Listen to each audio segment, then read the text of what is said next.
I took the job because I needed to get away. Away from people, from noise, from my own mistakes. When the Coast Guard called offering me a 6-month post as lighthouse keeper on Fenmore Isle, I didn't hesitate.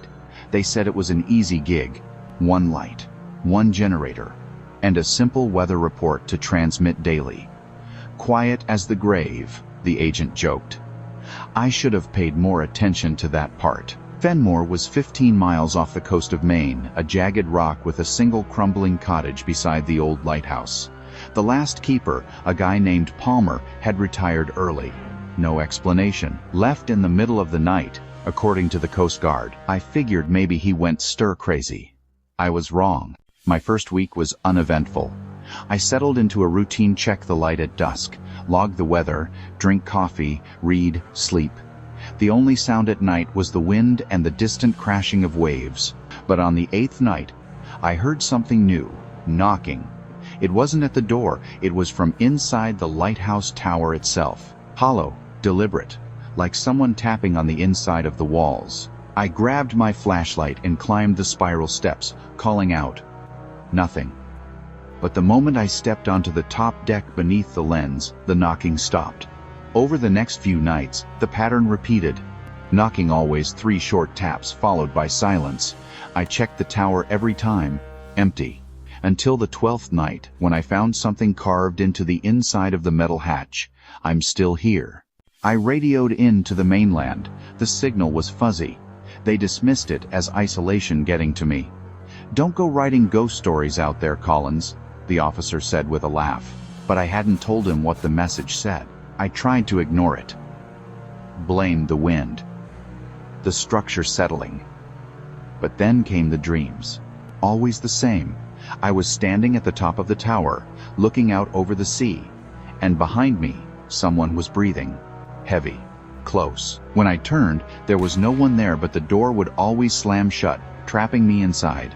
I started sleeping with the radio on, desperate for human voices. But one night, around 3 a.m., the radio went dead, then crackled back to life. A voice came through. Not a broadcast. A whisper. It said, "Third keeper. Still here." Over and over. I did some digging. There were supposed to have only been 2 keepers before me since Fenmore's automation was revoked. Palmer and a man named Dryden. But old Coast Guard logs I found in a storage cabinet mentioned a third name, Keeper J. Knox. The date beside his name? 1903. No retirement. No reassignment. Just a note. Lost. That night, I stayed in the tower. Sat beside the lens with a thermos of coffee and my journal. I waited for hours. Nothing. Until just after 2:00 a.m., when the light began to spin by itself. The generator was off, the manual crank untouched. Yet the lens turned slowly, casting its beam out into the black water. Then I saw him. A figure on the rocks below. Pale, thin, wearing what looked like an old oilskin coat. He didn't move, just stared up at me. I blinked, and he was gone.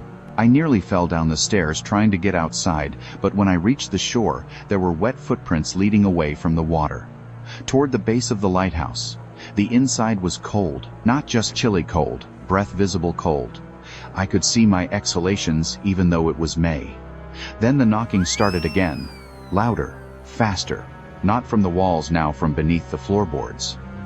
And something was whispering, "Duty never ends." I lost time, hours. I remember opening the trap door to the generator room and then waking up on the rocks outside, face down, salt water in my mouth. The door to the lighthouse was wide open. On the inner wall, smeared in soot, were the words, "3 must serve. You are the 3rd. I tried to leave the next morning, called for a pickup. They said weather was too rough, even though the sea was calm as glass. The boat never came. Every day I called. Every day the answer was the same. I was stuck. That was 3 weeks ago. The light spins on its own now. The journal pages write themselves. Every night I hear footsteps on the stairs, and every morning I find wet footprints near the hatch.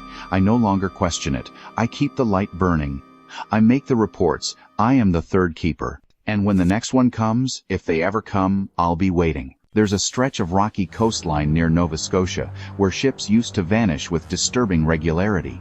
The charts blamed the tides, the fog, the magnetic anomalies. But the locals whispered about the widow's lamp, a light that wasn't the lighthouse's, and one that no sailor ever lived to follow. When I took the temporary keeper job at Ravensgrave Light, no one mentioned that name. Not until after my second supply boat failed to show. I was stranded for 9 days, alone on that cliffside tower, surviving on dry rations and boiled rainwater. It was on the 5th night of isolation that I saw a small, flickering orange light far down the shoreline, moving like it was carried in someone's hand. I assumed it was another keeper, maybe an old post that hadn't been properly decommissioned, so I followed it, down the rocky slope, along the wind-blasted cliffs, nearly twisting my ankle on the loose shale. But no matter how far I walked, the light never got closer. Just bobbed ahead calmly, patiently. I stopped after a half hour and turned back. That's when I noticed something terrifying. The lighthouse was no longer visible, not behind me, not anywhere. Just pitch black horizon and the sound of waves crashing far below, and the light, it was now behind me. I ran, tripped, sliced my hand open on a rock, but I didn't stop until I saw the tower again. When I got inside, my pulse hammering, I climbed to the lens chamber and looked through the foggy glass. The orange light was still moving across the rock slowly now, like it knew I was watching. The next morning, I found a woman's scarf caught on the weather vane outside the tower. Faded, torn, still damp, despite no rain for 3 days. And it smelled of salt and something faintly sweet like lilacs. I asked the Coast Guard during my next radio call if there was ever a shipwreck survivor in the area. Or maybe a female keeper. There was a long pause before the voice replied, "Just stay out of the rocks at night, Collins." That was all they said, and then the static swallowed the signal again. On the 8th night, the dreams started. A woman in an old-fashioned black dress, standing just beyond the tower's door, her face hidden by a mourning veil, her hand always raised, holding that same flickering lantern. She never spoke. She just waited. When I awoke, my boots were soaked and covered in mud. My door was wide open, and a wet footprint, bare, narrow, unmistakably feminine, led across the floor and vanished at the base of the stairs. I locked everything, blocked the door with furniture, but it didn't matter. At 3:17 a.m., the lamp on my desk flared to life on its own, and outside the lens chamber window, her lantern floated into view as if she were standing halfway up the side of the tower. Desperate for answers, I broke open the storage hatch and pulled out the old logbooks. Most were mundane entries about weather and maintenance until I found Keeper Hammond's final notes from 1911. The last line read, "She waits at the edge with her light, but the path leads down, not to shore." I followed that riddle the next evening, took a rope and a headlamp and climbed down a crevice near the cliff base. There I found it. A tunnel carved by sea and time, leading inland beneath the rock. The air was wet and cold. The smell of lilacs overwhelmed me. At the end of the tunnel was a cove hidden from sight, even from the air. In its center stood a tiny shack with a lantern on a post, and beside it, the woman. I only saw her for a moment, but that was enough. Her skin was pale gray, bloated like something long drowned. Her veil fell away as she smiled, a mouth full of black water and broken glass. I fled, barely made it back to the tower. I tried to radio the Coast Guard again, but the signal had vanished. The light at the cove still burns every night. And sometimes the rocks whisper, "Follow it," they say. "She just wants to be seen." I've only got 5 days left in my post, but I don't think I'll make it. Each night, the lantern draws closer. Now it's at the base of the tower. I've locked the doors, nailed the windows shut. But deep down, I know I looked into the widow's lamp, and no one survives after that. Story 3. The Mirror Room. The lighthouse on Black Hollow Cay wasn't on any modern map. I found it by accident while reviewing old maritime charts at the Naval Archive. A note scribbled in the margin caught my eye. "Warning. Light reflects wrong, avoid nights with fog." I laughed at the time. superstition. But when a restoration project opened up for retired lighthouses in the region, I volunteered. Black Hollow was one of them. No one else wanted it. From the boat, the tower looked like every other, narrow, whitewashed, capped with a rusted red dome.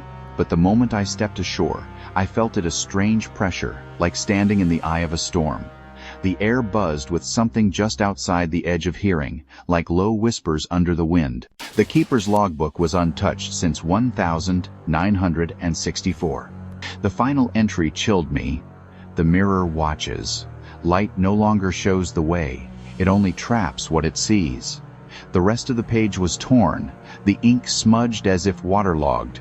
I almost left that night. I should have. The tower was strange inside. The steps didn't feel quite right, too steep in some places, too shallow in others. The higher I climbed, the more the angles warped. I reached the lens room on the third day.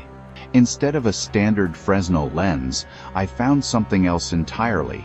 The entire room was paneled in antique mirrors. They were old, silver-backed, warped, stained at the edges. Dozens of them, arranged like a prism around the central lantern. Some reflected the room perfectly, others did not. I stared into one and saw the staircase behind me, but instead of the lantern I held, the reflection showed me carrying a candle. From then on, things started going missing. My boots disappeared. My watch stopped. I'd find my journal moved to places I hadn't left it. I chalked it up to forgetfulness until I looked into one of the mirrors and saw a version of myself sleeping but wearing the missing watch. I began studying the mirrors. They didn't reflect me anymore. They showed variations. Me, yes, but with subtle changes, older, thinner, bleeding, or smiling in ways I never had. Sometimes they looked at me. That's when I knew they weren't reflections. They were versions. On the 7th night, I stayed in the mirror room. I wanted to know if they could interact. Around 2 a.m., the fog rolled in thick and fast. The lighthouse light switched on by itself, even though I'd shut down the generator. And the mirrors came alive. They shimmered like water, and one of them rippled outward. My reflection stepped out barefoot, eyes sunken, mouth sewn shut. It looked at me, tilted its head, and then smiled. Not my smile, something worse. It raised its hand slowly, and the glass behind it cracked. I tried to run, but the staircase kept shifting. I descended 6 floors and still ended up at the top. The mirrors hummed now, a low drone like an organ note held for eternity. Each surface showed another version of me dying, rotting, screaming, trapped. One mirror showed nothing, just darkness.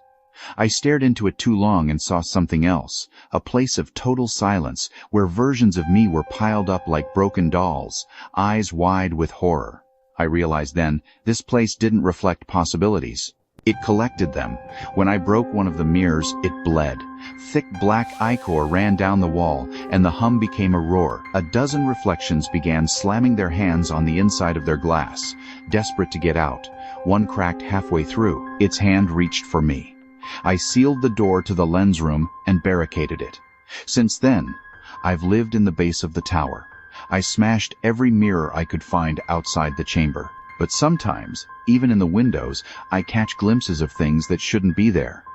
Eyes. Smiles. Fog. I tried to radio for help. Static. Then my own voice replied, "You are already here." I stopped trying after that. I don't know how long I've been here.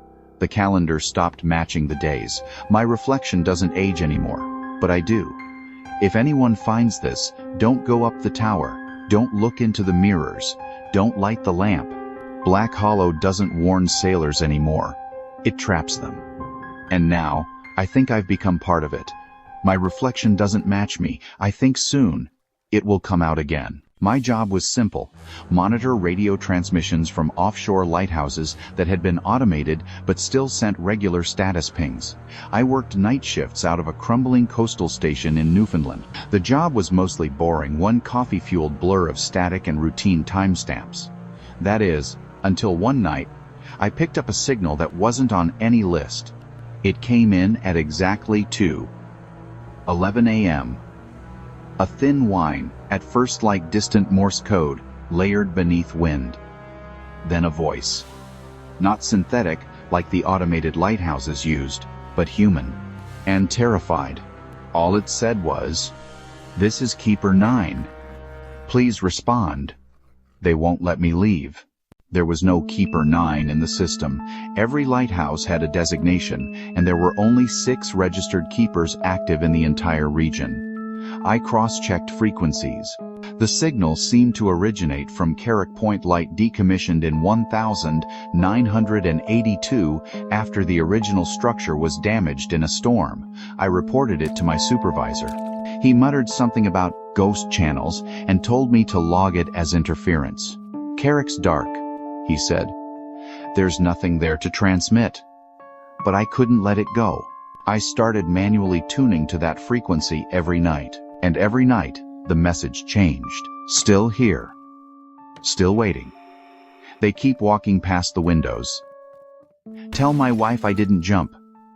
They live in the fog now." I began recording the transmissions, but when I played them back during the day, all I got was white noise. Like whatever it was, only spoke when no one else was around. I tracked the signal strength, and it didn't make sense. Some nights it was faint, like it came from miles offshore. Other times it was so strong it felt like it was inside the room with me. That's when the dreams started. I dreamed of a tall iron lighthouse, half swallowed by the sea. Its windows were shattered. The stairs inside twisted in impossible directions. And always there was a man calling from the top, but when I reached him, he had no mouth. By the second week, I started seeing things during my shift. Shapes moving behind the glass door. Shadows crossing the floor where no one walked. And always that same voice crackling through the speaker. "Please come. It's so cold, so dark. They wait in the light." I snapped on the 14th night. Rented a boat under a fake name, and motored out to where Carrick Point Light was supposed to stand, a jagged rock island barely wide enough to hold a tower. But there it was. The lighthouse, standing tall, intact, and the light was spinning. That couldn't be. The Coast Guard removed the lens in 1990, but I saw it bright as a spotlight. I docked on the rocks and climbed the steps. The door was open. Inside, the walls were covered in scratches. Names, dozens of them, all etched in desperate handwriting. I recognized one of them, Jack Moreau, a keeper who went missing in 1974. His name was never cleared. He was assumed drowned. I found his signature next to the words. They said I had to stay, one for every decade. I climbed to the top. The light spun lazily, casting long beams into the clouds. The lens was intact, and beside it stood a man in a faded keeper's coat. He looked right at me, and I saw my own face, pale, hollow, eyes red-rimmed with tears.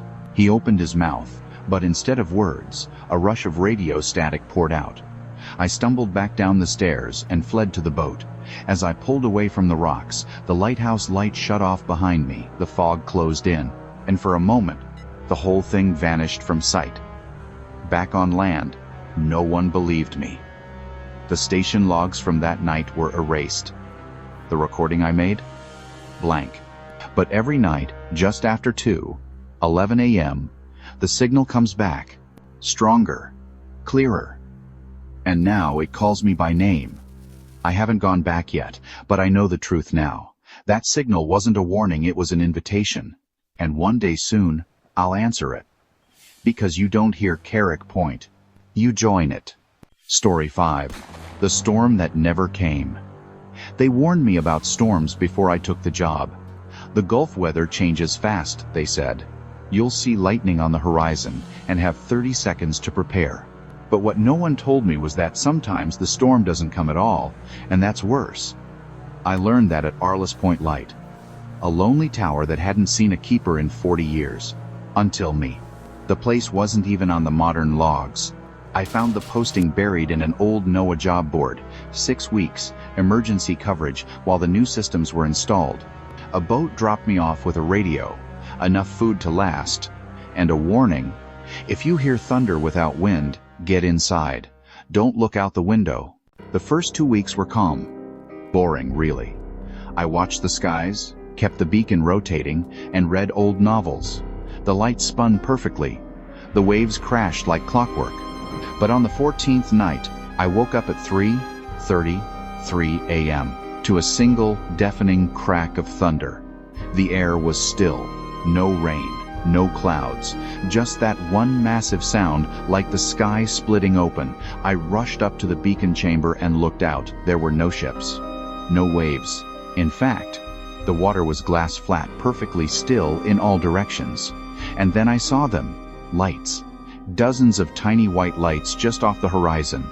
They weren't boats. They didn't move. They flickered like candles, floating in air. I leaned closer to the glass, and one of them blinked red. Then another.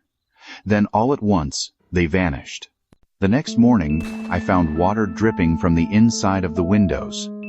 The salt crust patterns looked like rune symbols I didn't recognize.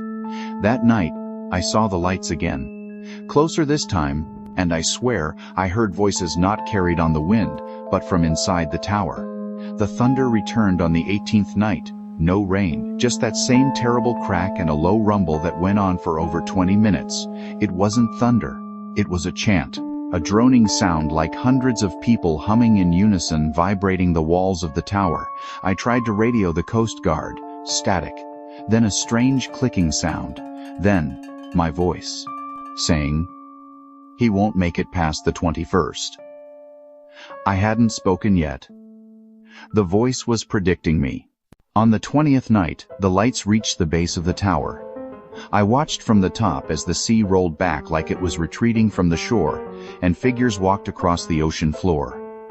Pale, shimmering, dozens of them, maybe more. They surrounded the base, never looking up, just standing still, watching the tower, waiting. I turned off the beacon light, hoping to make them leave. That was a mistake. The very moment the beam stopped, every single figure looked up at the same time. Their eyes glowed with the same white light I'd seen offshore. I collapsed onto the floor, praying. And then they moved, crawling up the outside of the tower. Not climbing, crawling like insects on glass, their limbs bending at impossible angles. I ran, locked myself in the generator room. I don't know how long I stayed there, long enough for the sun to rise. When I finally came out, the tower was empty again, but the light was back on. I hadn't touched the switch. I packed that day, called the boat. They didn't answer. But I heard the horn from offshore that night, long and deep. When I looked out to the horizon, the sea was gone again. And this time, the storm was inside the lighthouse. Lightning flashed in the stairwell. Salt water flowed up from the floorboards. The beacon spun wildly, lighting figures not outside, but in the corners of every room, whispering, watching. I tried to leave, but every door now opened into the same place, the light chamber. That was 7 days ago. I don't think time passes here anymore. The storm didn't come to the island, it came from inside it. It's in the walls, in me. If you ever take a lighthouse job and they mention Arliss Point, don't go. It's not a building. It's a beacon for something else. Something waiting just beneath the still water.